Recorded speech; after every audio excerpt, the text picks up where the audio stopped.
Ladies and gentlemen, receiving our overall award, Abby Lee Dance Company. There were over 280 acts, and they were first. We knew that Abby's legal troubles were simmering and bubbling, and finally, that pot has boiled over. This team is collateral damage in Abby's personal problems. The court and the judge, they think I'm hiding money so it doesn't show up anywhere. That's bull.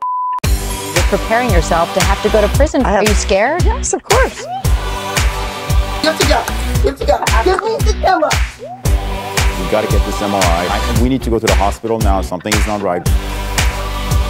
I don't want to make him one more dime. I just wish that the world, they realize that I did something that was good, from a good place in my heart, that I wanted to be best.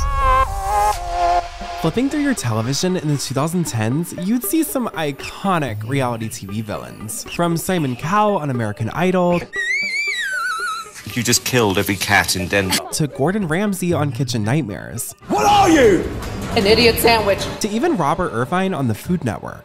But if you flipped to the Lifetime Network, you'd be treated to a woman like no other. See, many villains have risen to great heights, many have fallen, but few have been as notorious as the evil queen of children's competitive dance, Abby Lee Miller. You preach theater etiquette to my kids, put your phone away.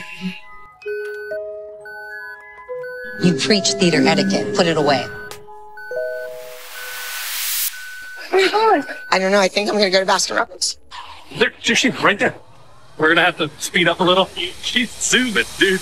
Becoming the face of dance teachers across the world and taking the mainstream media by storm, Abby Lee Miller would explode onto the scene as the ruthless dance teacher commanding the Abby Lee Dance Company on Lifetime's reality TV smash hit Dance Moms. But her new fame would cost her her freedom, quite literally.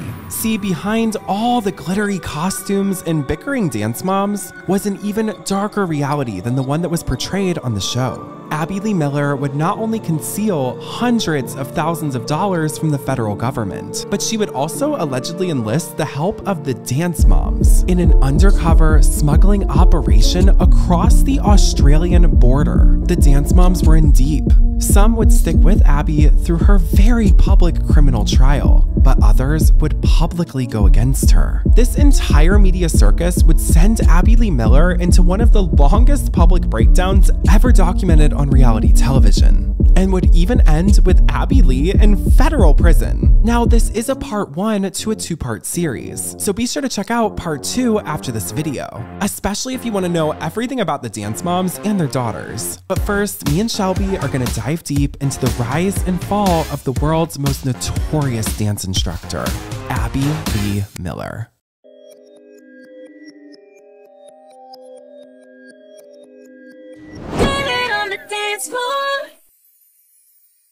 To start this deep dive, we have to hop in the trusty old deep dive time machine. And hold on to your hats because we're going back over a century ago to the year 1907. In 20th century France, where a man named Camille de Renal would convert a ballroom into the first ever dance competition. Until this point, dance had never been considered a formal competition and had only ever been considered for pure entertainment. Turning something soft and traditionally feminine into a sport in the year of 1907, well, it made major waves. The competition would draw spectators from every corner of France and would prove to be a huge success. Competitive dance would begin taking root across the entire globe, but this was 43 years before the World Dance Council was formed. So competitive dance still had a lot of growing to do when it first debuted, especially in regards to child dance competitions, which wouldn't take form until the early 1980s. 20 years after that first dance competition in France, on a fated night in a small town in Pennsylvania, Marion, Abby Lee's mother, would be born. As a young girl, Marion would immediately take up an interest in dance, her family getting her classes under Martha Davies. However, dance class would be cut short in the 1940s, when Marion's family packed up and moved to sunny Miami, Florida. Here, Marion would briefly dance for the USO, but her father would forbid her from dancing professionally. Thus, when she was 17 years old, Marion would become a dance teacher, opening up her first dance school in the Miami, Florida area. Over the course of the next 2 decades, Marion would open 6 dance schools, truly becoming a force to be reckoned with on the East Coast. But she would end up falling in love with her hometown sweetheart and went on to retire her entire dance company. She wouldn't sell the name, instead she opted to give it to the students in her dance company to continue her legacy. Marion would move back to Pittsburgh, Pennsylvania and marry George Miller. Much like Abby, she had a hard time not working, so after only 6 months in retirement, she would found the Marion Lorraine School of Dance, which would later simply be called Rain Dance. And at this studio in Penn Hills, this woman behind the dance school is really a frustrated hooper whose father wouldn't let her join a company. Revenge is sweet. She and her daughter produce dancers by the dozens. The love of tap has never left Marianne Lorraine. When I'm frustrated, I just come into dancing school and get my tap shoes on and I bang my feet away and I just get that out of me. And then I'm happy and nice, and the moms can all tell you. This dance studio would spur multiple prolific dancers, including Linda Lee, who Abby's surname was named after, and even the 1967's Miss Universe. This would cement Marion's legacy. Only 18 months after Marion founded her new dance school, on September 21st, 1965, Abby Lee Miller, Marion's first and only daughter, would be born. During her childhood, Abby Lee Miller would join the Girl Scouts, among a myriad of extracurricular activities. She roller skated, ice skated, swam, skied, and even sewed. But the one passion Abby kept turning back to was dance. Abby claims her mom wasn't a typical dance mom, never pushing Abby to dance and actually pushing her in the entire opposite direction. But Abby was persistent. In 1983, when Abby was only 13 years old, she discovered a flyer for a dance competition. Now keep in mind, it was around this time when competitive dance, especially for children, was actually being considered a sport. Abby was determined to win, and she actually did. She felt the power of her first win, and after this, she was truly hooked.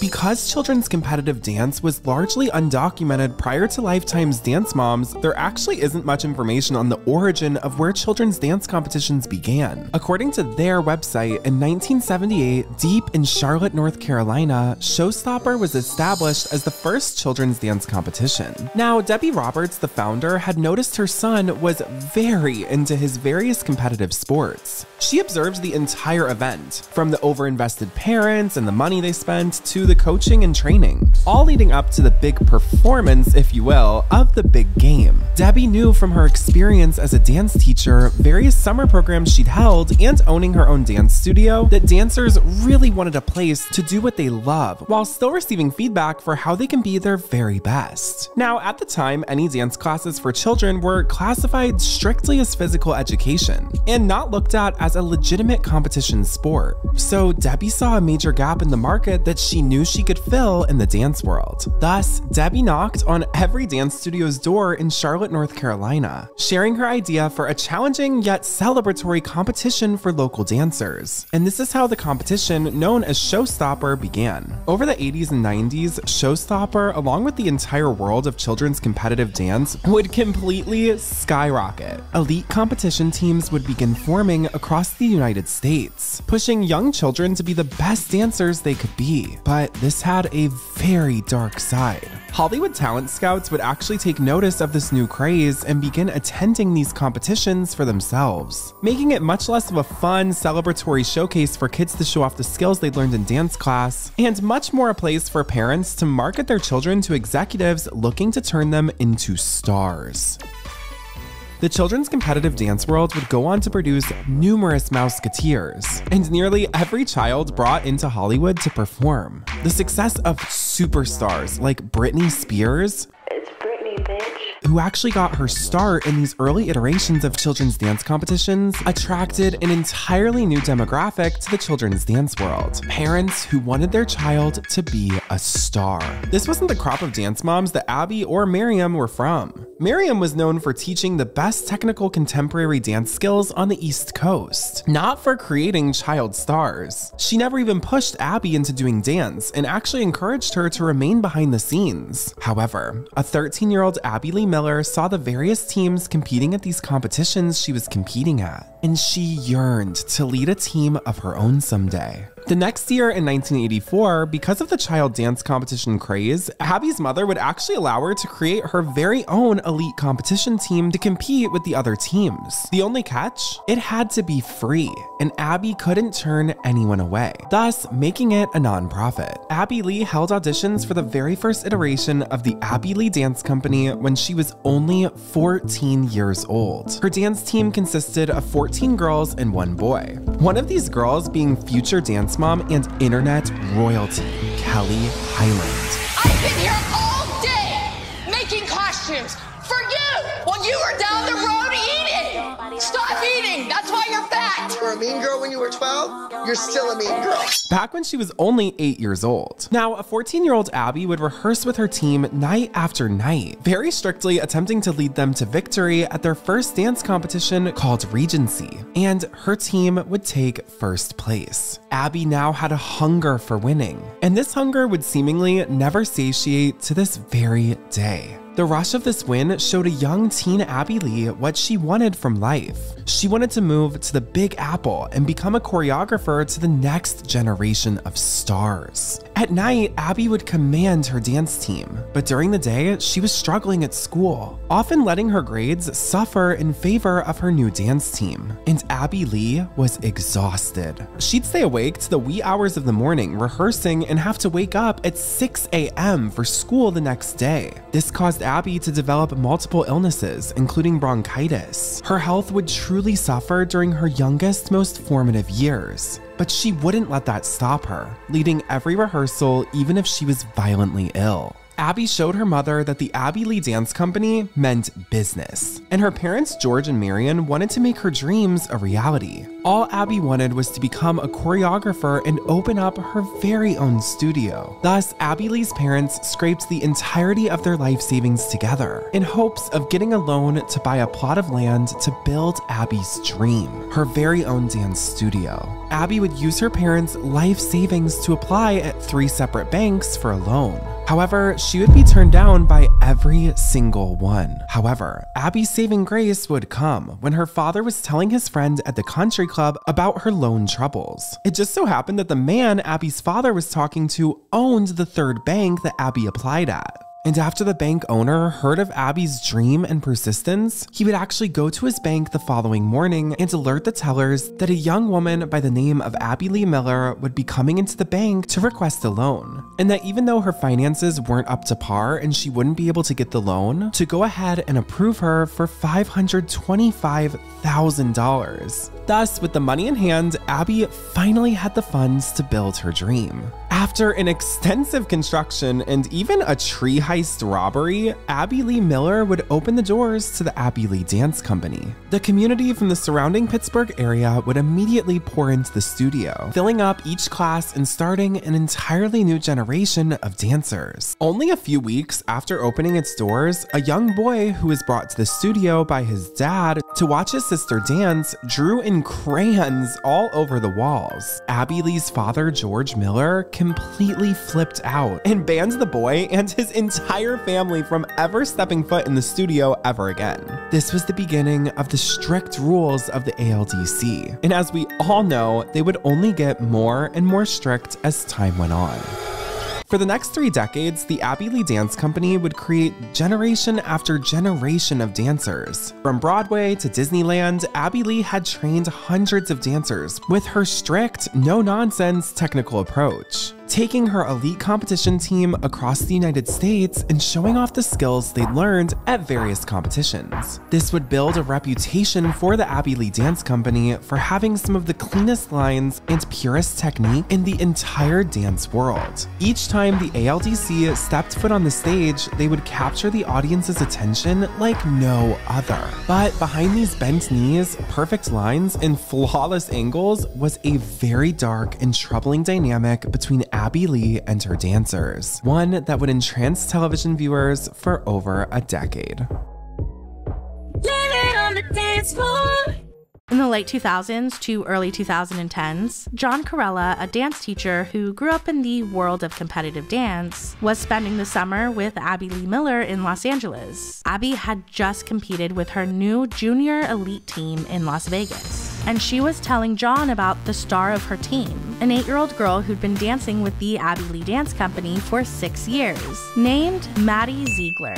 Now, we actually already have a chaotic web on the rise of Maddie Ziegler and how she was exploited by Australian pop sensation Sia. So if you want more on that, be sure to check the link below. Anyways, Abby's blatant favoritism of Maddie often caused drama amongst the mothers and other teammates. But Maddie took home first place more than any of them, becoming one of the most decorated dancers in the history of children's dance. John Corella, a dance instructor himself, wasn't blind to the strictness of dance teachers and the dramatic behind the scenes of the dance competition world. But the stories that Abby was describing sounded like they were straight out of TLC's newest hit show, Toddlers and Tiaras. John already knew that dance was successful on TV due to the success of shows like So You Think You Can Dance, America's Got Talent, and America's Best Dance Crew. Due to his own experience in the children's dance competition world, he knew the drama that could unfold at a dance competition chocked full of dance moms. Behind Abby's back, John would take the concept of a reality TV show centered around a dance studio to Brian Stinson. Brian Stinson fell in love with the concept of a docuseries following the children's dance world and the subsequent drama that would ensue. So he brought it to TV producer Jeff Collins. And the timing couldn't be more perfect because Jeff was on the hunt for a new reality TV show to pitch to Lifetime. And a show that crossed between Toddlers and Tiaras and the Real Housewives sounded massively appealing to him. Thus, Dance Moms was born. At first, Jeff wanted to conduct a national talent search, so they put out casting calls across America to find the best mothers and young female dancers in the United States. But as the submissions came flying in, they realized that the mothers the producers gravitated towards were all coming from the same exact studio.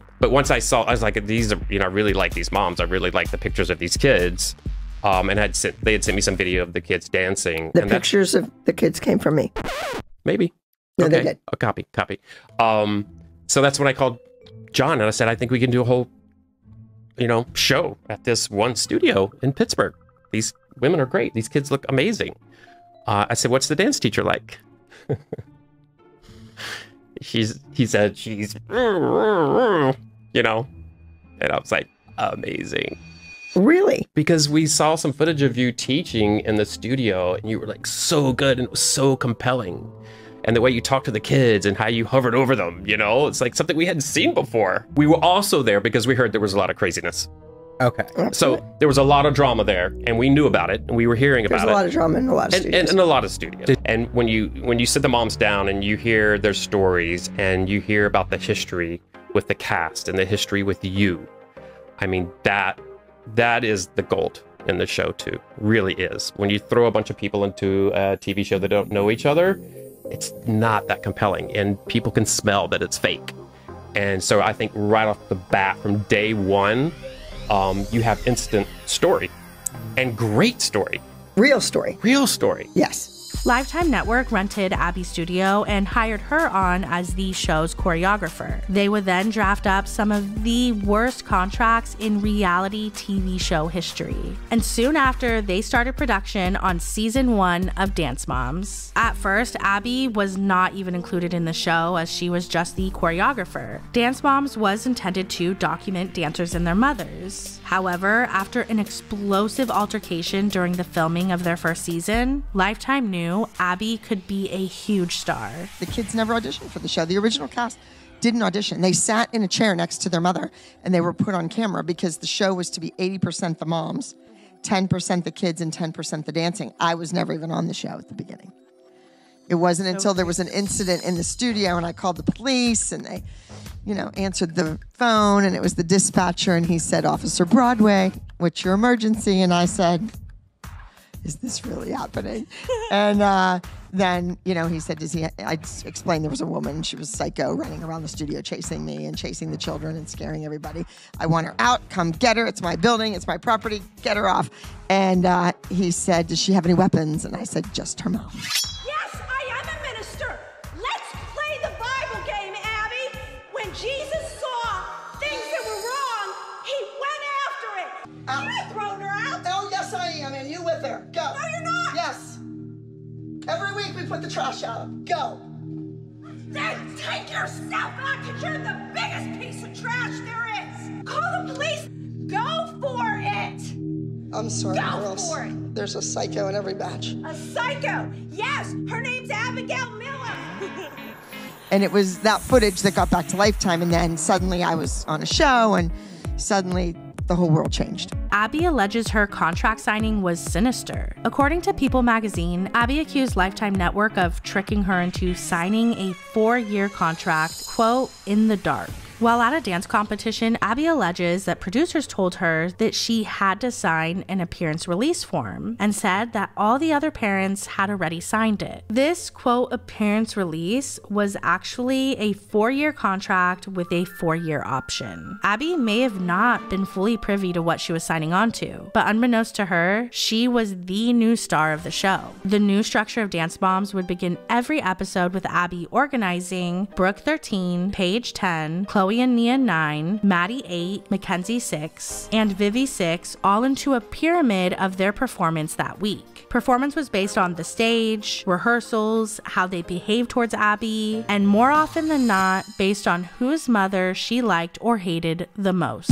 It goes on behavior, work ethic, attendance, as well as have they followed all the rules. All of that goes into who's going to be at the top of the pyramid and who's going to get to compete the next weekend. She puts these kids in a pyramid. It's a nightmare. It is a nightmare for a child and an adult because we have to stand by and take it. Everybody always wants to be on the top. Usually, if you're on the top of the pyramid, you're in the front line. And on top of the pyramid is nobody.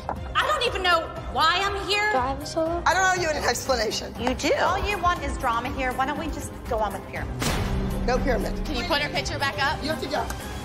Now, just because a child was on the top of the pyramid didn't mean that they were immune to Abby's strictness. She would often hurl verbal insults at the girl who made it to the top of the pyramid just to, quote, motivate them. The dark story of the girls and their mothers is going to be really deep dove into in part 2. Nonetheless, this video subject, Abby Lee Miller, would debut on television in a less than savory light, putting her students in what the public deemed as skimpy and even culturally insensitive outfits. Each episode would cause a new brand of uproar, and the first season, which only consisted of 6 episodes, would capture the world's attention, letting camera crews into one of the most hostile environments ever documented on reality television. Now, Abby's controversial teaching ways would spark outrage in the competitive children's dance world, and due to the uproar, Abby would lose her Dance Masters of America educator license. A rep for Dance Masters stated, quote, "Dance Moms is a total misrepresentation of our dance educators and their students, and is detrimental to the dance profession." Abby really didn't seem to care too much about this, as she was busy growing her little reality TV empire. She would have her own spin-off, Abby Lee's Ultimate Dance Competition, with Judge Robin Anton from the Pussycat Dolls. That spin-off would be the show that would discover prolific child star and karma singer JoJo Siwa. Lifetime would then launch Abby Lee Miller's Dance Studio Rescue, where she would go to various dance studios and bring their students her drill sergeant ways. She had become the face of dance teachers and had cemented herself in the Reality TV Hall of Fame. Now, Lifetime wasn't actually paying the moms or Abby very much money, but they had all taken their chance to capitalize off of the show, all creating their own mini empires as well, including spin-off music careers, acting careers, meet and greets, and even live concerts. And it was becoming quite lucrative,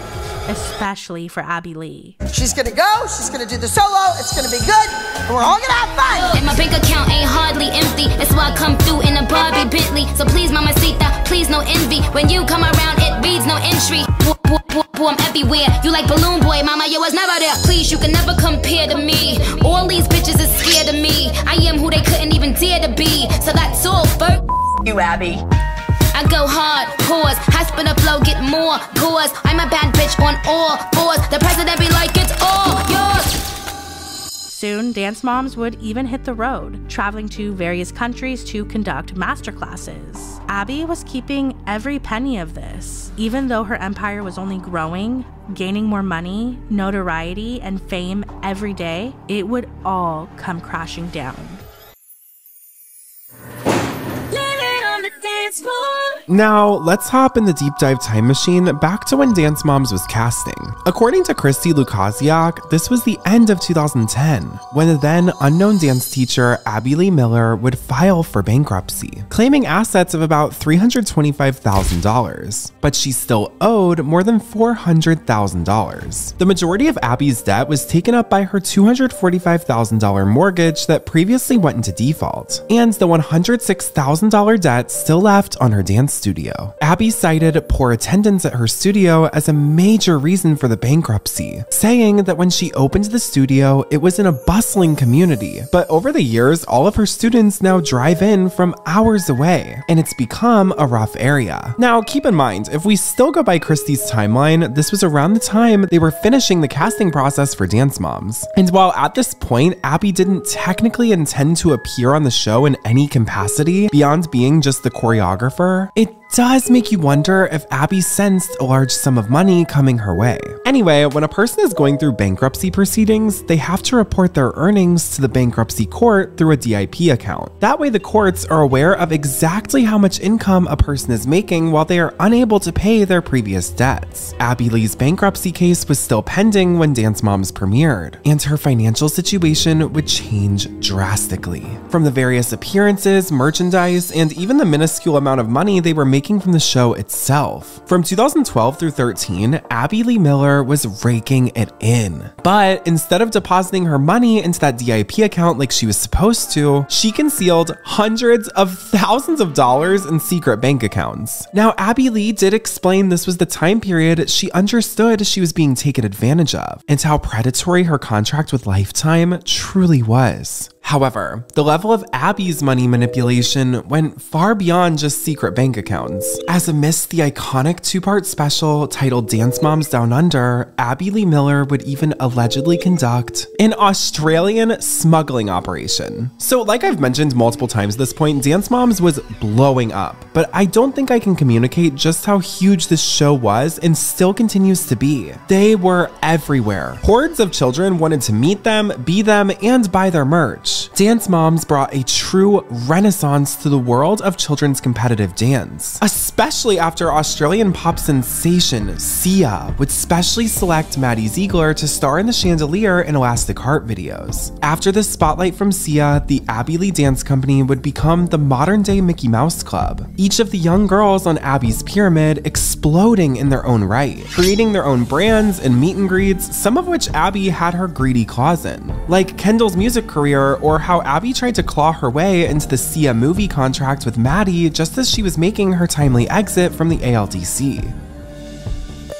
Other moms, mainly Holly and Christy, would attempt to keep Abby out of their business dealings, being career women able to recognize the dire straits Abby was seemingly in herself. Anyway, this conflict would continue back and forth throughout all of Dance Moms, but Dance Moms Down Under saw the beginning of it. The moms were already fussy about Abby being the one to put on all the meet and greets and getting to collect all the funds. This was all documented on the show. But behind the scenes, some alleged criminal activity was going down on the Australian border. According to multiple sources and even the criminal case against Abby, she was accused of smuggling nearly 120,000 Australian dollars across the border in her, quote, friends' suitcases. Now, keep in mind, this is highly illegal, as any sum of money over the amount of $10,000 must be declared in customs. While Abby claimed she personally had less than 10 grand on her, the same couldn't be said for her, quote, friends with her on the trip. Now, I keep saying, quote, friends because multiple news sources at the time actually claimed these friends were the dance moms. And it would make sense in the Abby playbook to implicate them in her crimes. See, in Abby's perfect scenario, she would implicate her fellow cast members and not have to declare her large sum of money to customs. This was very important in Abby's bankruptcy case, as that large of a sum of money would need to be reported and could completely throw off her now 3-year pending bankruptcy. But what would be the incentive for the dance moms to smuggle oodles of money for the villainous Abby Lee through the Australian airport? The dynamic between Abby Lee and the dance moms, as documented through the first 7 seasons, is simple. Sure, you can pay a lot of money and get Abby to teach your daughter basic dance. But if you do favors for Abby and go above and beyond, like Melissa or even Jill at times, she would give your daughter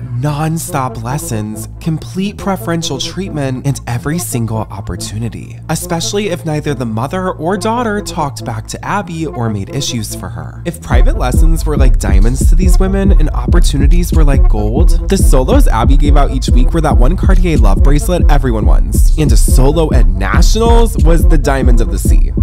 These moms would do anything for preferential treatment. Melissa truly becoming Abby's right-hand woman for multiple dance seasons. And I mean, like, look where that got Maddie. So were the dance moms above committing crimes for Abby Lee? I guess we'll never really truly know. Like, I knew Dance Moms was wild, but the visual of Kelly, Christy, Holly, and Melissa at the time sneaking hordes of Australian dollars in their luggage and going to the airport on some Born Identity type shit, like, my goodness.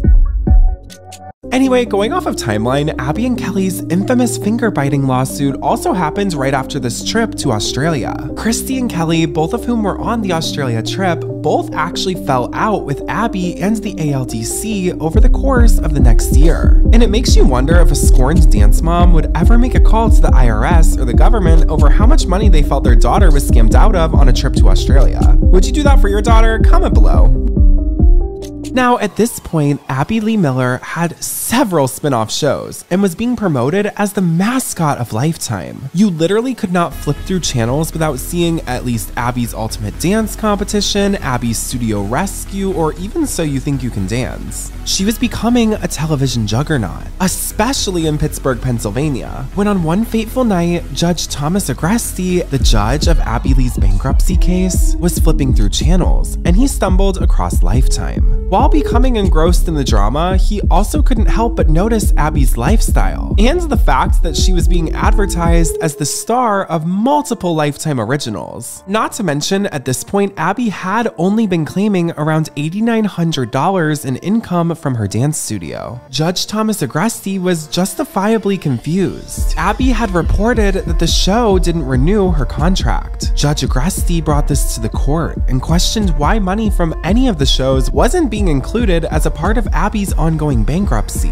This caused him to launch an investigation into what would normally be a very standard bankruptcy filing. On October 14th, 2015, over a year after the incident in Australia, Abby Lee Miller would be indicted on 20 counts of bankruptcy fraud. Don't raise your kid to be a snake. She's the tough-talking reality TV star who lays down the law on Dance Moms. But this morning, dance coach Abby Lee Miller in real legal drama of her own, charged with fraud, concealing assets, and lying in bankruptcy filings.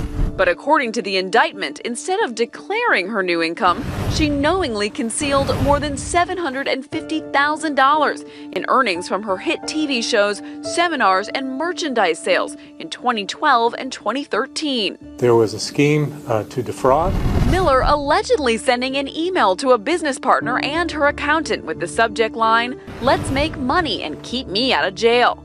instructing them not to raise any red flags and don't put cash in the bank. If convicted, Miller faces up to 5 years behind bars and a $250,000 fine for each of the 20 counts in the indictment. Abby Lee Miller had gone from being one of the most notorious TV show hosts of all time to being a criminal in the public eye. While the 2012 death of Broadway baby Abby's dog did affect her, her mother's death in 2014 flipped her world upside down. And this criminal investigation was the cherry on top. This would send Abby Lee Miller into one of the biggest and longest breakdowns ever documented on reality television. Over the next 2 seasons of Dance Moms, tragic event after tragic event would show Abby's truest and darkest colors. The biggest turning point for the show came during season 6. Amidst Abby's criminal investigation, TMZ would begin reporting that Melissa Gisoni, Kenzie Ziegler, and most importantly, Maddie Ziegler were leaving Dance Moms and the ALDC. This spread across the dance studio like wildfire. Abby got the news and confronted Melissa about it directly. So the rumors are true. I don't know who got that rumor out because it wasn't me. Right. We've been here for a long time. Why didn't you tell me before this? You couldn't call me on the weekend. I didn't want to even think about it, to be honest with you. Maddie Ziegler's superstardom and subsequent departure from the Abby Lee Dance Company represented a true turning point for Abby. She had lost her star student, the girl she'd been training since she was 2 years old, a dancer who'd taken home more trophies and national titles than any of Abby's students before her. My mom always said that God works in mysterious ways. That's the way it goes. It broke my heart, but the show must go on. Abby wasn't pumping the brakes on the ALDC. She was going full steam ahead, even taking the time to branch out to Los Angeles, California, and starting an entirely different studio. While this would remain today as Abby's only dance studio, this LA move would prove to be disastrous for the Abby Lee Dance Company Junior Elite team. The once somewhat reliable and hardworking Abby would begin locking herself in her office and not showing up to rehearsals at all. Where she used to be involved in every step of every routine, she was needing to tend to her other shows and legal proceedings, causing a series of dramatic run-ins with the various Dance Moms and production crew. Are you coming to play? No, I'm not working anymore, so. Oh, golly. Abby decides not only is she not coming out of her back room to do pyramid and work with the girls, she's not even getting dressed for the day. She's not inspired to do this work anymore. She doesn't want to lead the girls. They have to dance because the show has to go on. I mean, why? I have a right in this country not to work for you. You know what? Do you want to go to Debbie Allen's studio? That's the other option. Okay, that's fine. She's not interested in doing anything related to dance. And as a matter of fact, we might as well take our girls and leave and go to the Debbie Allen Dance Academy. This is our studio. Like, when we go to competition, our back is going to say Abby Lee, and we're not even. because she doesn't want us here. Did she say that? She did. I don't see Abby. See if we can get her out here. Is Abby back here? Abby? We're all here ready. Are you? No. You're not ready? They're in my building with that camera back there while I'm sitting here with that girl. I thought we were like. My bedroom, deadass. Okay, you have to go. You have to go. Give it to me. Give me the camera. Give it to me. Wait, Abby, did you come all the way to sit in the car? Or are you gonna come in? I mean, you did fly here today, right? Are you gonna come in, or is this the plan? Why show up to sit in your car and eat lettuce wraps? Seriously. Stay in your hotel room and do that. She's lost her passion. Her passion now isn't dance, it's the almighty green dollar. Do you still want to do the competition team or not? No. But you're here.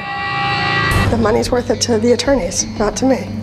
I could care less. In May of 2016, Abby would make a plea deal with the federal government, pleading guilty to all 20 counts of federal bankruptcy fraud, and even allegedly forfeiting all 120,000 Australian dollars back over to the government. Even though she pled guilty, Abby was still not sentenced to federal prison. She was in a limbo of not knowing how long she would be punished. Between her multiple trips out of the country while she was being investigated and various twists and turns in her court case, the viewers and dance moms alike speculated that Abby would get off with a hefty fine. But this couldn't be further from the truth. On March 27, 2017, the first warning signs of Abby Lee's waning freedom would emerge. Abby Lee would call out the 3 Dance Moms show producers on Instagram, stating that she would no longer take part in Dance Moms. Quote, "For the past 7 seasons, I have asked, begged, and even demanded creative credit for all the ideas, award-winning routines, themes, and costuming, to no avail. Today, I was so proud that I went against the producer's idea, once again, to enter a command performance of one of my favorite numbers, Where Have All the Children Gone? I have a problem with being manipulated, disrespected, and used,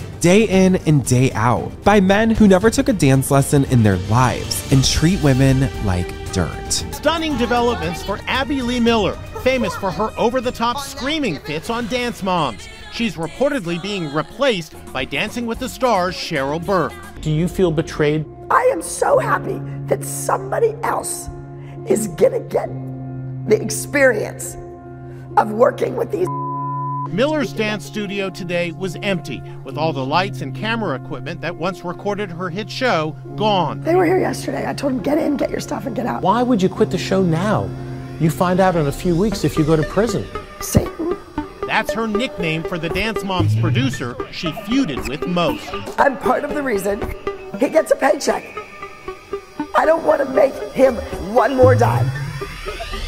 I don't want to make any of them one more dime. Even if it costs you everything. I've had it. The moms would actually start hiring guest choreographers to teach their daughters new dances to compete. Even the original 6 girls becoming a dance team in their final season called the Irreplaceables, this time completely without Abby. However, Abby would meddle in this as well, using every connection she had in dance to blackball choreographers from participating in the show at all, even causing Debbie Allen to preserve her professional relationship with Abby by quitting as the elite team's choreographer through a very awkward phone call. During all of this, Abby's prison sentence was still up in the air. That is, until May of 2017, when the federal courts sentenced Abby Lee Miller to a year and a day in federal prison. Abby, just when you heard that sentence, what were you thinking? Take me back to that moment.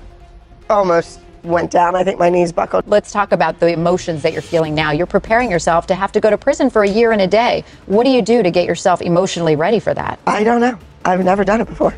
Are you scared? No idea. Yes, of course. What are you most worried about? What do you fear? I fear the whole physical thing, like someone's gonna make me run up and down steps or something if my knees are so bad that you know, you hear about different things in prison and a lot of, let's say, unwarranted sexual relations and things like that, that terrifies me. The 45 days leading up to prison for Abby Lee Miller would be paved with false TV show promises, some truly wild TMZ thumbnails, and tons of unhinged run-ins with the media.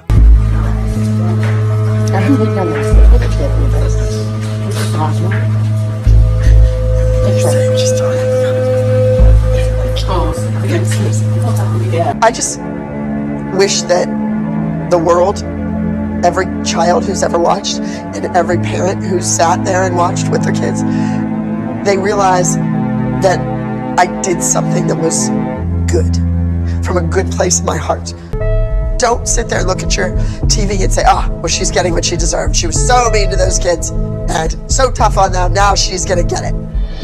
I did a lot of wonderful things for those children. Let's not forget the wonderful things. How far away are we now? 4 minutes. I'm just contacting the room. Okay, thank you. Did it say any photos now? You guys here for? We're turning Ms. Miller in. Miss Miller? Yes. On July 12th, 2017, after a lengthy and dramatic road, Abby Lee Miller would check into federal prison. It happened at the federal penitentiary in Victorville, California. She will be housed in a minimum security unit. Federal prison consultant Jennifer Myers. I think the biggest thing that she needs to watch out for is not to be the Abby that she's been on the show sometimes, to watch out for being volatile, because that can turn into something that you really don't want to experience. And it's a good thing that Abby hired a prison consultant, because prison would not be kind to her. Abby Lee claimed she was a direct target in prison because of the pain and hurt she'd inflicted on her students on national television. The first day was the worst day for me. They tried to rip my eyelashes off that were extensions. She says her thyroid and diabetes medications were taken away when she was thrown into solitary confinement after she says she was falsely accused of posting this photo of herself in prison with visitors. I would have strange guards that were never in our unit, that I never saw before, walk in and ask other girls, hey, where's that dance moms lady? Where's that dance lady? I'm gonna get her. And then they come to your locker, they take a can of red soda pop, shake it up, open it, and spray it all over your clothes. Now, in March of 2018, after nearly serving only 10 months of her sentence, Abby Lee Miller would be transferred to a halfway house, where she would complain to doctors about a severe pain in her spine. After 2 separate emergency room visits where doctors completely ignored her symptoms, over the next 24 hours, Abby's blood pressure dropped to 23/17, and her kidneys began to fail, paralyzed from the neck down. Abby's third and final team ran an MRI on her and discovered something that would change Abby's life forever. Abby, all this was happening, but then you ended up in emergency surgery, right? Yes. I went to a spine surgeon. People were saying, oh, she's just trying to do it to get out of the halfway house. But I knew, no. This is like a real, like a pain. Something is seriously wrong. And I told her, I was like, look, we need to admit you to the hospital now. I said, you can't go home. We need to go to the hospital now. Something is not right. We got to get this MRI. They found an infection in her spine. Doctors immediately ripped Abby out of her halfway house and strapped her to a stretcher. And as soon as they opened her up, they discovered a cancerous mass filled with Burkitt lymphoma. This would take away Abby Lee Miller's ability to walk to this very day. After leaving prison in March 2018, Miller was ready to start a new life. But then another setback. She was diagnosed with Burkitt lymphoma, discovered after an emergency back surgery. What would have happened had they said, go home? I would have been dead 10 minutes. 10 minutes? 10 minutes. You were that close to dying. That close to dying. I was paralyzed from the neck down. Miller endured 10 rounds of chemo and 2 surgeries. She still can't walk. One word to describe how different you are. More appreciative. Thankful. Now, while Abby was out of prison, she now couldn't walk. She was scooter bound, but this wouldn't stop her from yearning for her true calling. Yelling at kids to straighten their legs and ranking them on a pyramid of worth on national television. Even after her tumultuous exit with Lifetime during 2017, she was out of prison, and she paid all these fines. Honestly, she needed money. Thus, Abby Lee signed a new, much shorter contract for an 8th season of Dance Moms. 1, 2, 3. We are Abby Lee. This is our grand champion, first place overall. 4, 5, 6. You should see our kids. Is there still hope? Abby Lee Dance Company. What studio are you in? Abby Lee Dance Company. I've been given a second chance. Will this team have what it takes to carry on my legacy? This season would pretty much be an entirely new show. The only returning dance moms from the previous cast were Stacey Ketchman, Yolanda Walmsley, and both of their daughters. Otherwise, it was just Abby Lee and her guest star, Nickelodeon sensation and ALDC alumni, JoJo Siwa. Abby and Gianna, who is Abby's assistant choreographer, were actually involved in the casting process of this season, as Abby took a more titular role in the creative production of the actual show. However, Season 8 of Dance Moms would not do the same ratings its past seasons had, and would end the show for good. So where does that leave us? Where were the elite team of the Abby Lee Dance Company during all of this? What about Kelly and Abby's finger-biting incident, arrest, and lawsuit? What about that awful dance mom Yolanda? Or the bullying of Chloe? Or the complete disrespect of Nia and Dr. Holly? Or Maddie's extreme favoritism? Or even the numerous physical altercations and lawsuits the Dance Moms had amongst each other and Abby. More importantly, weren't the Dance Moms girls like 8 back then? How do they feel about Abby Lee and her extreme teaching methods now that they're adults? Isn't there some reunion where they all come for her and JoJo defends her? And most importantly, what about Christy's revenge? All of that and even more will be deep dived into part 2, where we dive into the Dance Moms and their daughters' perspectives of the rise and fall of the show. Can you put her picture back up? She deserves to be on the pyramid. She was in the group dance. She deserves nothing. I'm not putting up with this crap anymore. Those 5 kids in there put your fat name on the map. She has more class in her little finger at 13 than you have in that big fat body at 45. Did you just sit here and say that my daughter looks miserable, so maybe we should put Kalani in her place? No, I didn't, dingbat. Listen. Get your finger out of my face! Part 2 premieres next week, so be sure to subscribe and turn on notifications because you definitely don't want to miss this.